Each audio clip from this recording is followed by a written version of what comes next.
네, 오늘 이 본문 말씀을 중심으로 하나님 나라의 문 회개라는 제목으로 하나님 말씀을 전하도록 하겠습니다. 우리가 지난주부터 하나님 나라에 들어가기 위한 필수적인 요소 세 가지를 하나씩 이제 말씀을 나누고 있는데, 지난주에는 복음이었고요. 오늘은 이제 회개에 대한 이야기를 나누어 보겠습니다. 이번 여름에 우리 청년들과 함께 가장 많이 나눴던 주제가 아마 회개가 아니었나 생각이 듭니다. 엄청 강조했던 내용이었습니다.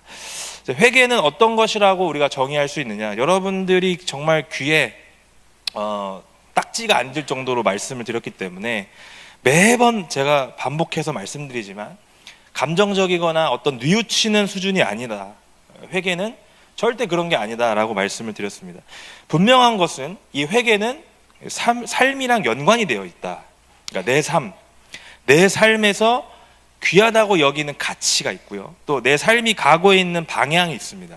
내가 어떤 것이 옳다, 내가 어떤 것이 좋다라고 생각하면서 가고 있는 그 방향, 이 모든 것들을 돌이켜서 떠나는 것까지가 회개다라고 말씀드렸어요. 그러니까 돌이키는 거는 얼마든지 할 수 있습니다. 뉘우치고 내가 잘못했구나 깨닫고 하는 거는 얼마든지 할 수 있는데, 떠날 수 있는 것까지가 회개다라고 말씀을 드렸어요.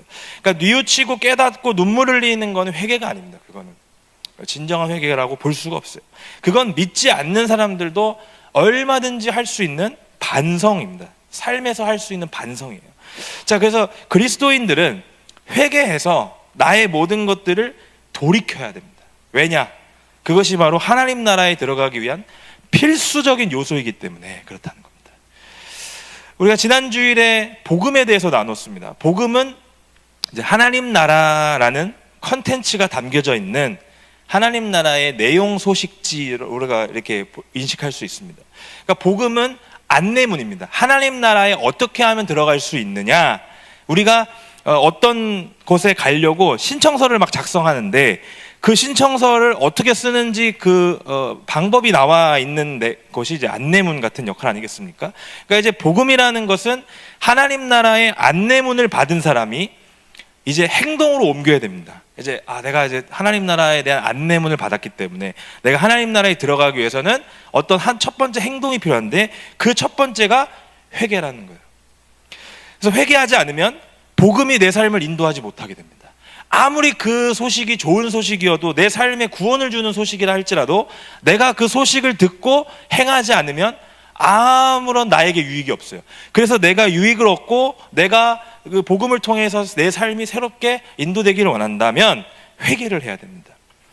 자, 그렇다면 하나님 나라의 문이라고 할 수 있는 이 회개는 어떤 것이며, 또 우리의 삶과는 어떤 연관이 있을지 오늘 말씀을 중심으로 좀 함께 나누어 보도록 하겠습니다. 회개라는 말은 성경에서 자주 등장하는 말입니다. 회개라는 단어가 쓰여 있진 않더라도 같은 의미로 사용되는 경우들이 많이 있습니다. 회개는 히브리어로는 슈브라고 합니다. 슈브. 그래서 그리고 헬라어로는 메타노이아라고 하는데, 이 슈브하고 메타노이아 같은 말입니다. 돌이키는 거, 돌아가는 거, 회복하는 거, 이런 뜻으로 사용이 되었습니다. 특별히 구약에서는 이 슈브라는 단어가 1000번 이상이 등장합니다. 그러니까 계속해서 선지자들이 외치는 말이 이 슈브고요. 그 다음에 예수 그리스도께서 오실 것을 이야기하는 그 모든 말씀의 중심이 다 이 슈브입니다. 그러니까 돌이키라는 거예요. 회복시키라는 겁니다. 여러 가지 뜻이 있지만 이 회개를 가장 잘 보여주는 구약의 한 본문이 있는데, 이사야 55장 7절 말씀 우리 다 같이 한번 읽어보겠습니다. 악인은 그의 길을, 불의한 자는 그의 생각을 버리고 여호와께로 돌아오라. 그리하면 그가 긍휼히 여기시리라. 우리 하나님께로 돌아오라. 그가 너그럽게 용서하시리라. 아멘. 이 55장 7절에서 슈브가 총 3번 사용되었습니다. 그러니까 그의 생각을 버리다, 슈브. 그리고 돌아오라, 슈브. 돌아오라, 슈브. 이 3번 다 같은 단어가 사용됐다는 거죠. 그러니까 회개라는 단어로 사용이 된 겁니다. 따라서 회개는 버리는 거. 우리가 이제 여름 수련회 때 주제가 리무브였지 않습니까? 제거하는 거, 버려야 된다는 거죠. 그리고 돌아오는 것이라는 의미도 함께 가지고 있다는 걸 알 수 있습니다. 자, 그런데 중요한 거는 이 회개가 어떤 단계를 거쳐야 되느냐? 아니에요. 단번에 이루어져야 된다는 거. 단번에. 한 번에. 몇 번에 걸쳐서 이루어지는 어떤 과정이 필요한 게 아니라 단번에 이루어져야 한다는 것을 우리는 기억해야 됩니다. 나의 사고방식이나 나의 생활 양식의 어떤 총체적인 변화. 그러니까 내가 요것만 바뀌어서 회개? 아니에요. 요것만? 아니에요. 전부 다 한꺼번에 변화가 있어야 회개는 성립된다라는 것을 알 수 있습니다. 이거 약간 저거 조금 이렇게 변화되는 것은 회개가 아니라는 거예요. 유다서 1장 3절 말씀 우리 또 다 같이 한번 읽어보겠습니다. 사랑하는 자들아, 우리가 일반으로 받은 구원에 관하여 내가 너희에게 편지하려는 생각이 간절하던 차에 성도에게 단번에 주신 믿음의 도를 위하여 힘써 싸우라는 편지로 너희를 권하여야 할 필요를 느꼈노니. 아멘. 자, 유다서라는 거는 우리 믿는 사람들도 사실 이렇게 잘 읽는 성경은 아닙니다. 제일 짧은 신약의 편지이기도 한데요. 성도들에게 권면을 하는데 뭐라고 편지하면서 권면하냐면 믿음의 도, 어떻게 주어진 거? 단번에 주어진 믿음의 도에 대해서 이야기를 하는 겁니다. 자, 그게 뭐냐면 신앙을 가지는 것을 너희들에게 어떻게 주어졌느냐. 자, 믿음이 있다고 하는 자들아, 너네들에게 이 신앙이 어떻게 주어졌니? 단번에 주어졌다는 거예요. 여기서 신앙이 주어졌다는 것은 내가 하나님을 믿겠다라고 하는 표현이고 예수 그리스도를 나의 구주로 영접했다라는 뜻입니다. 다시 말하면 회개했다라는 거예요. 따라서 신앙은 단번에 변화하는 겁니다. 내가 어떠한 여기 이건 정도만 내가 가지고 있으면 신앙이라고 할 수 있을까? 내가 이것만 가지고 있으면 내가 신앙생활한다? 아니요. 전부 다 변해야 된다는 거죠. 단번에. 따라서 내가 회개했다라는 것은 뭘 의미하냐면 지금까지의 삶을 단번에 변화시켜가지고 과감하게 내려놓고 새로운 삶으로 나아간다라는 의미를 가지고 있다. 이렇게 우리가 볼 수 있다는 것이죠. 따라서 성경에서 말하는 회개는 어떤 것이냐? 단번에 우리가 내가 갖고 있었던 생활 양식, 사고방식, 신념과 모든 방향성들을 단번에 돌이키는 행위다 라는 것을 우리는 기억해야 됩니다. 오늘 보면 요한복음에서도 니고데모라고 하는 자가 예수님과 대화하면서 회개에 대한 내용을 우리에게 보여주고 있습니다. 니고데모라고 하는 인물은 당시 산헤드린 공회원, 그러니까 유대인들 중에서 가장 최고의 지도자들이 모여있는 그 공회원의 회원입니다. 그러니까 유대인의 지도자입니다. 그리고 바리새인입니다. 성경, 율법에 대해서는 누구 타의 추종을 불허할 정도로 아주 똑똑하고 율법을 모르지는 않아요. 정말 모든 것들을 다 꿰고 있는 사람인데 그러던 그가 예수님을 찾아옵니다. 그러면서 예수님을 뭐라고 부르냐면 랍비라고 불러요. 예수님을. 그러니까 지금으로 치면 교수님이라고 부르는 거예요. 어떤 한 과목, 어떤 전공의 권위자를 교수라고 하지 않습니까? 그러니까 랍비라는 것은 뭐냐면 내가 율법 선생이고 내가 율법을 가르치고 율법을 많이 하는 사람으로서도 인정할 만한 사람이구나 하면서 예수님을 인정하는 말이라는 거죠. 그런데 당대 최고 교육을 받고 자란 니고데모도 인정할 수 있었던 이유가 무엇이냐? 예수님을 2절에 등장하는 무슨 말? 표적 때문이다. 예수님이 지금 3장 이전에 보면은 우리가 옛날에 함께 나눈 적이 있었는데 가나의 혼인잔치에 가서 물을 포도주로 바꾼 사건이 있었고요.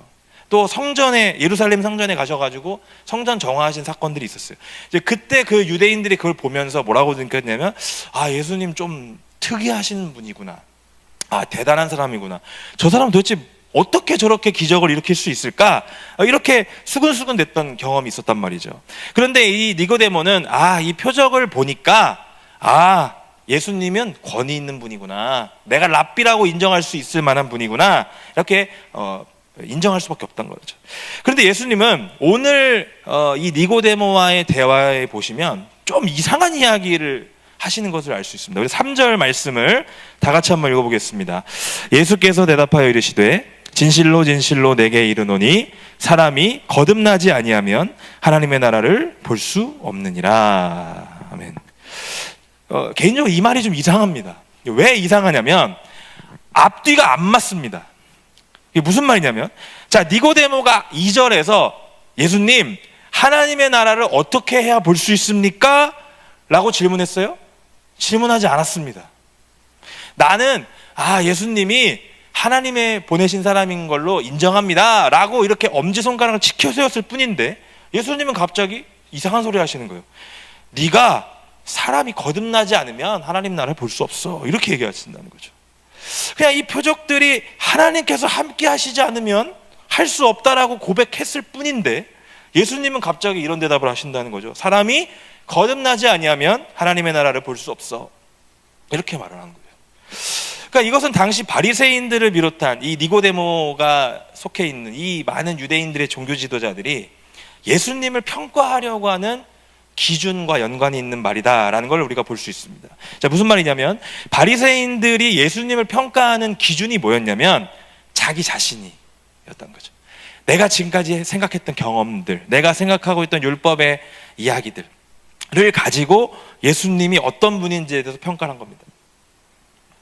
앞에서 갈릴리 가나에서 표적을 보여주시는 사건이나 성전을 정화하시는 사건들을 보면서 유대인들이 생각하기를 예수라는 인물이 어떻게 저렇게 표적을 일으킬 수 있을까라는 생각하는 것에 대한 증거를 찾아야 되는데 증거가 없는 거예요. 아무리 고민을 해봐도 예수님이 어떻게 해서 저렇게 기적을 일으킬 수 있을까라는 그런 증거가 하나도 없다는 거죠.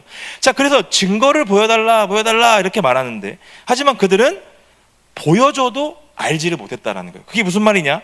예수님 자체가 하나님이 보내신 하나님 나라 그 자체였다라는 거예요. 그런데 그거를 이미 자기 앞에서 보고 있음에도 불구하고 계속해서 다른 증거를 원하고 있었다는 거죠. 그러니까 그 말은 뭐냐면 이스라엘 백성들, 유대인들이 갖고 있었던 자기 자신들의 기준을 가지고 예수님을 평가하니까 증거를 찾을 수가 없다는 거죠. 하지만 하나님 나라의 관점으로 봤을 때 어떻게 할 수 있느냐?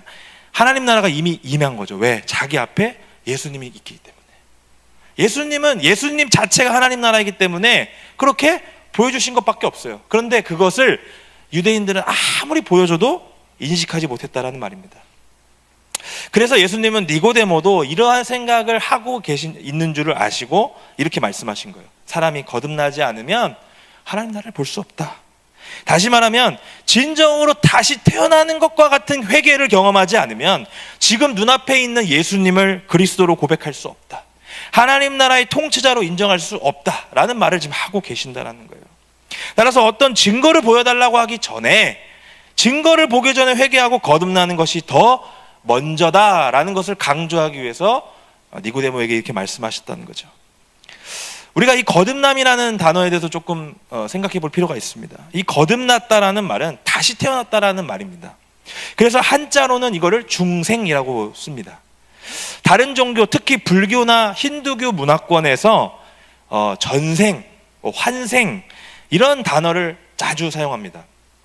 그래서 우리가 이것을 중생이라는 말, 다시 태어난다라는 말을 불교식으로 힌두교식으로 잘못 이해하면 내가 다시 태어나야 되니까 이렇게 이해하면 되겠구나 라고 생각을 하는 경우들이 많이 있어요. 근데 엄연히 다릅니다.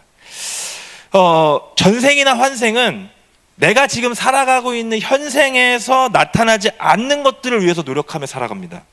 내가 지금 선행을 하면 나중에 죽어서 다시 태어날 경우에 더 좋은 존재로, 더 나은 존재로 태어난다고 생각을 하죠. 이걸 업보라고 합니다. 업보. 그래서 너의 업보야. 네가 전생에 잘못을 많이 저질러서 지금 네가 이 모양 이 꼴인 거야 라고 생각을 한다는 거죠.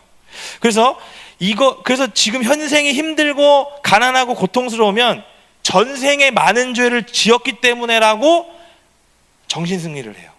커버를 친다고요. 자기 자신을. 내가 지금 힘든 이유가 전생의 문제구만.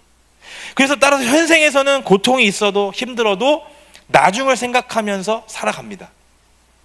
하지만 기독교에서 말하는 중생은 다릅니다.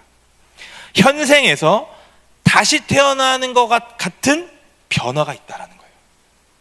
지금 내가 힘들고 내가 어려워. 그러니까 여기서 선행을 해가지고 나중에 다시 태어나야지 라고 하는 그런 가치가 아니라 지금 내가 힘들고 가난하고 어려워. 하지만 지금 내 현생에서 그리스도를 통해서 다시 태어날 수 있어. 그런 경험을 할 수 있다라고 하는 거예요. 지금 현생을 살아가지만 내 삶의 사고방식과 내 생활 양식도 모든 것들이 단번에 바뀌는 경험을 통해서 이전과는 다른 사람이 되는 그런 경험을 하는 게 중생입니다. 우리의 삶도 마찬가지예요. 우리도 다시 태어나는 것과 같은 변화가 우리 안에 있지 못한다면 절대로 하나님의 통치를 경험할 수가 없습니다. 왜 그렇습니까? 내가 온전히 내 마음을 내려놓고 하나님께로 돌이키지 못한다면 내 안에서 하나님이 일하시는 것도 알 수 없습니다. 내 삶을 하나님이 인도하시는 것도 볼 수가 없습니다. 따라서 우리는 하나님 안에서 다시 태어나야 됩니다. 거듭나야 돼요. 지금까지 내 삶에서 붙들고 있던 것들을 단번에 버릴 경우에, 단번에 돌이킬 경우에 우리는 하나님의 통치 안으로 들어갈 수 있는 겁니다. 교회는 오래 다녔지만 믿음 생활은 나름 오래 내가 열심히 한다고 하지만 하나님이 살아계시는지 알지 못하는 분들 많이 있습니다. 왜 그렇습니까? 내가 교회에만 나오면 마치 하나님을 경험하고 있는 거라고 착각하며 살아가는 거예요. 그러니까 이 문을 열고 나갔을 경우에 다시 내가 내 현생을 살아갈 때 정작 하나님이 살아계시고 하나님이 내 안에 살아계시고 내 안에서 일하시고 내 삶과 함께하고 계신다는 사실은 경험하지 못하는 거예요. 그러니까 내 신앙이 머물러 있고 내 신앙이 더 떨어지고 내 신앙이 더 성장하지 못한다는 거죠. 예배는 드리지만 여전히 말씀과 기도와 찬양의 삶을 우리가 붙들고 살아가고는 있지만 하나님의 일하심과 감동은 보지 못하는 경우들이 많이 있다는 거죠. 그럴 때 우리에게 필요한 것은 뭐냐? 거듭남이 필요합니다. 내 삶이 진정으로 하나님 안에서 다시 태어나는 것 같은 변화가 없다면 우리는 절대로 이 모든 경험을 할 수가 없는 거죠. 여러분, 회개하십시오. 내가 가지고 있는 사고방식부터 생활 전반의 모든 부분들까지 단번에 회개하셔서 변화로 이어지는 저와 여러분들의 삶이 되기를 주님의 이름으로 축원드립니다. 자, 그렇다면 우리가 거듭나야 된다는 사실은 우리가 깨달았는데 그 거듭남은 어떻게 해야 되는 거냐? 우리가 어떻게 하면 하나님 안에서 다시 태어날 수 있는 그런 경험들을 우리 삶에서 할 수 있겠느냐?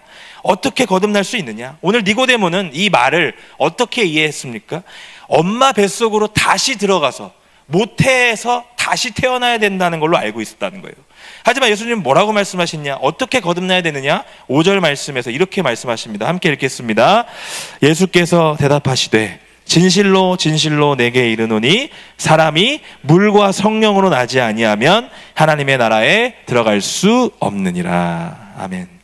자, 거듭나려면 어떻게 해야 된다고 하십니까? 물과 성령으로 나야 된다는 거죠. 그러니까 엄마 뱃속으로 다시 들어가라는 소리가 아니라 물과 성령으로 다시 태어나야 된다는 겁니다. 그러니까 다시 말하면 거듭날 수 있는 조건은 뭐예요? 물과 성령으로 다시 태어나기가 된다는 거죠. 이를 보고 보통 사람들은 물과 성령이니까 물 앤드 성령, 그러니까 두 가지구나 라고 생각을 할 건데 원문으로 보면은 이건 한 단어로 되어 있습니다. 무슨 말이에요? 이 말 자체가 물과 성령으로 난다라는 말 자체가 거듭남입니다. 그러니까 물은 새롭게 하는 걸 의미하는 단어 아니겠습니까? 깨끗하게 하는 것이 물입니다. 물. 따라서 성령을 통해서 단번에 새롭게 된다. 성령을 통해서 내 삶이 다시 한번 깨끗해진다. 내 삶이 다시 한번 회복된다라는 뜻을 담고 있습니다. 따라서 성령의 인도하심으로 내 삶이 완전히 새롭게 된다라는 말을 예수님은 물과 성령으로 나는 것이라고 표현하고 계신다는 거예요. 물과 성령으로 거듭나야만 우리가 무엇을 할 수 있느냐? 12절 보면 이렇게 말씀합니다. 하늘의 일, 즉 하나님께서 하시는 일을 깨닫고 믿을 수 있다. 물과 성령으로 나지 아니하면 하늘의 일을 우리가 이해할 수 없고 하나님이 하시는 일을 볼 수가 없다라는 것이죠. 우리가 이 모든 것들을 종합해서 볼 때 하나님 나라, 즉 하나님의 통치를 우리가 경험하기 위해서 반드시 필요한 필수적인 요소는 회개다. 회개는 우리에게 반드시 일어나야 된다라는 걸 우리에게 말씀하는 거예요. 회개하지 않으면 하나님께서 살아계시는 것도 볼 수 없습니다. 하나님이 나와 함께 일하고 계시는 것도 볼 수 없습니다. 하나님이 나를 돕고 계신다는 것도 볼 수 없어요. 함께 하시는 것도 절대로 볼 수 없다는 사실을 우리는 기억해야 돼요. 내가 지금까지 내 삶에서 하나님의 일하심을 보지 못했던 이유, 하나님의 살아계심을 경험하지 못했던 이유는 내 안에 진정한 회개를 경험해보지 못했기 때문에 우리 안에 그런 것들이 보이지 않았다는 것이죠. 여러분, 회개는 반드시 삶의 변화와 함께 갑니다. 회개는 반드시 삶의 변화로 이어집니다. 회개하지 않았는데 삶의 변화가 일어날 수 없고요. 내가 회개했다고 하면서 삶이 그대로인 경우는 없습니다. 반드시 불가분의 관계처럼 이어지게 돼 있어요. 자, 그렇다면 회개가 가져오는 내 삶의 변화는 무엇이냐? 첫 번째, 개인적인 회개, 나의 회개를 통해서 다른 사람에게 영향을 미치게 되어 있다. 우린 기억해야 됩니다. 누가복음 19장 8절에서 9절까지 우리 다 같이 한번 읽겠습니다. 시작. 삭개오가 서서 주께 여짜오되 주여 보시옵소서.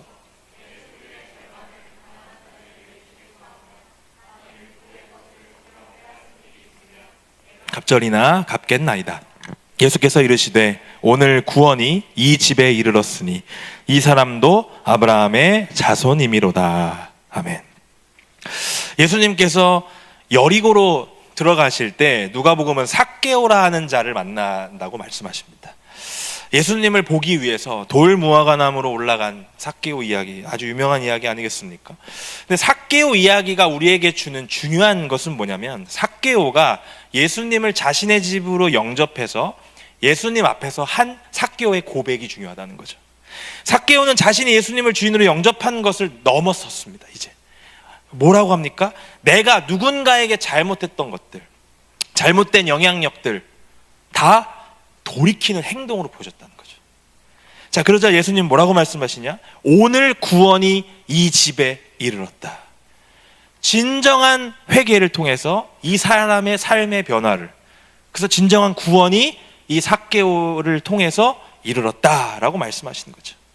이 이야기가 중요한 것은 뭐냐면, 누가복음 바로 앞장 18장에 보면 부자 청년이 등장합니다. 이 부자 청년이 뭐라고 하냐면, 네 소유를 다 팔아서 가난한 자에게 나눠주고 나를 따르라 하신 예수님의 말씀에 뭐라고 합니까? 근심하면서 돌아갔다라고 표현해요. 이 부자 청년과 삭개오가 완전히 상반되는 모습을 보여주지 않습니까? 그러니까 진정한 회개는 뭐냐면, 단순히 예수님을 믿겠습니다, 따르겠습니다라고 하는 것에서 그치는 게 아니라, 진정한 회개는 성령의 충만함을 통해서 나의 삶이 다른 사람들에게 선한 영향력을 끼치는 데까지 이어진다는 겁니다. 그래서 회개는 반드시 중요한 것이 뭐냐면, 다른 사람들에게 그 영향력이 끼치게 되어 있다는 것을 우리에게 보여준다는 거예요. 회개는 이성적이고 감성적인 것, 감정적인 것에다가 의지적인 부분까지도 같이 일어나야 됩니다. 그러니까 내가 깨닫고 내 마음에서 그 마음들이 이루어져서 내가 잘못했다는 것을 깨달았을 때 거기서 그치는 게 아니라 내 의지적인 부분들을 통해서 행동으로도 다 일어나야 된다는 거죠. 내가 진정으로 믿겠다고 해놓고, 내가 진정으로 하나님께 나아가겠다고 해놓고 의지적이고 결단하는 모습들이 제외된다면 진정한 회개가 아니라는 것을 우리에게 보여주는 겁니다. 우리 청년 여러분들, 여러분의 진정한 회개와 또 여러분의 거듭남이 여러분이 살아가는 삶에서 다른 사람들에게 선한 영향력을 끼칠 수 있기를 바랍니다. 여러분의 참된 회개가 여러분의 삶을 변화시킬 뿐만이 아니라 여러분의 가정을 살릴 수 있고, 여러분의 직장을 살릴 수 있고, 여러분의 수많은 관계들을 살리는 귀한 도구로 쓰임받기를 원합니다. 그럴 때 비로소 여러분들의 삶을 통해서 하나님 나라가 나타날 수 있을 겁니다. 그리고 두 번째, 회개는 어떻게 해야 되느냐? 확장된다라는 특징을 갖고 있습니다. 철저한 회개는 나 혼자만 생명으로 들어가지 않습니다. 공동체도 생명이 넘치도록 만듭니다. 사도행전에 등장하는 초대교회는 세 가지의 변화가 일어났다라고 해서 이것을 3B라고 표현합니다. 먼저 첫 번째, 신념의 변화, belief. 그리고 두 번째, 행동의 변화, behavior. 그리고 소속의 변화, belonging이라고 해서 세 가지의 B가 변화되었다라고 이야기합니다. 우리가 신념과 행동은 앞에서 다 말했던 내용입니다. 내 사고방식이나 내 생활 양식이 변화된 사람들, 다시 말하면 신념과 행동의 변화가 일어난 자들은 이제 소속이 변화가 된다는 거죠. 내가 속한 곳이 변화가 됩니다. 그게 바로 교회 공동체가 됩니다. 교회 공동체는 회개를 외치는 곳이어야 돼요. 이 안에서는 회개가 있어야 됩니다. 날마다 회개를 선포해야 된다는 거죠. 계속해서 회개의 열매를 맺게 하고, 회개해서 여전히 하나님께로 돌이키지 못한 자들이 돌아올 수 있도록 서로 기도하며 사랑하는 그런 곳이 되어야 된다는 것이죠. 회개가 없는 교회는 세상과 다를 바가 없습니다. 그냥 마음 맞는 사람들끼리 모여있는 곳밖에 안 돼요. 따라서 나 스스로의 변화가 다른 사람들에게 영향을 줄 뿐만 아니라 공동체의 변화로 이어져 가지고 더 나아가서 세상을 변화시킬 수 있는 곳이 교회가 된다는 거죠. 결국 개인적인 회개가 공동체의 회개로 이어져서 더 큰 변화가 나타난다. 다시 말하면 확장된다라는 것을 우리는 기억해야 됩니다. 나뿐 아니라 다른 사람들에게도 영향력을 끼치면서 성령께서 우리 모두를 인도하셔서 결국 이 세상의 변화로까지 이어지도록 하신다는 사실을 우리는 기억해야 됩니다. 우리 사랑하는 청년 여러분들, 여러분의 삶에서 하나님을 경험하고 싶으십니까? 진정한 예수 그리스도의 제자로 또 하나님 나라의 소속으로 살아가고 싶으십니까? 여러분 회개하십시오. 돌이키십시오. 여러분의 삶의 사고방식, 여러분의 생활 양식 단번에 돌이키는 역사가 지금 이 시간에 여러분들의 임하기를 원합니다. 지금 내가 생각하는 신념과 나의 행동과 나의 소속이 하나님 안에서 올바르게 놓여져 있는가 다시 한번 돌아볼 수 있는 시간 되기 원합니다. 예수님은 오늘 우리에게 말씀하십니다. 거듭나지 않으면 하나님의 나라를 볼 수 없다. 우리 안에 진정한 회개와 거듭남이 있기를 소망합니다. 하나님 안에서 우리가 진정한 변화를 경험하고 또 하나님이 통치하신다라는 이 아름다운 소식을 내 삶에서 인정하고 받아들이기를 소망합니다. 하나님의 일하심과 도우심과 살아계심을 여러분들 각각의 개개인의 삶 속에서 경험하게 되기를 주님의 이름으로 축원드립니다.